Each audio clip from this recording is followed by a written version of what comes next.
નમસ્કાર દર્શક મિત્રો, બોટાદ દસ્તક ન્યૂઝમાં આપનું હાર્દિક સ્વાગત છે અને હું છું એલડી મકવાણા. આપ જોઈ રહ્યા છો બોટાદ દસ્તક ન્યૂઝ. હવે પછીના સમાચાર વિગતવાર. પોલીસનો બાતમીદાર હોવાની શંકાએ જીવલેણ હુમલો, સ્પા માફિયા ચંચળ રાજપૂતના 4 સાગરીતોની ધરપકડ, જાહેરમાં સરઘસ કાઢીને પાઠ ભણાવ્યો. સુરતના ભેસ્તાનમાં એક યુવક પર જીવલેણ હુમલાનો ચકચારી બનાવ સામે આવ્યો છે.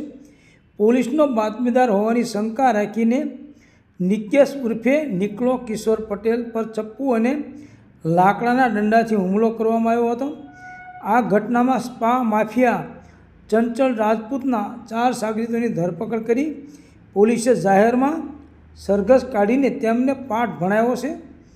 ભેસ્તાનમાં કેસરનગર ખાતે રહેતા નિકેશ ઉર્ફે નિકલો કિશોર પટેલ, જે ડીજે બજાવવાનું કામ કરે છે, તેની પર ગત તારીખ 8મી ડિસેમ્બરના રોજ મોડી રાત્રે જીવલેણ હુમલો કરવામાં આવ્યો હતો.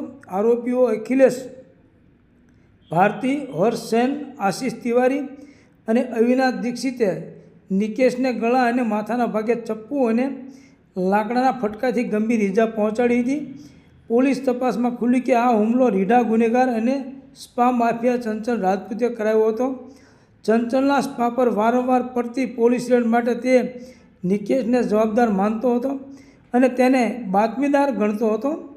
ભેસ્તાન પોલીસે ચંચળ અને તેના સાગરીતો વિરુદ્ધ ગુનો નોંધી આરોપીની ધરપકડ કરી છે. જે બાદ પોલીસે આરોપી અખિલેશ ભારતી, હર્ષ સેન, આશિષ તિવારી અને અવિનાશ દીક્ષિતનું જાહેરમાં સરઘસ કાઢી કાયદાનું ભાન કરાવ્યું હતું.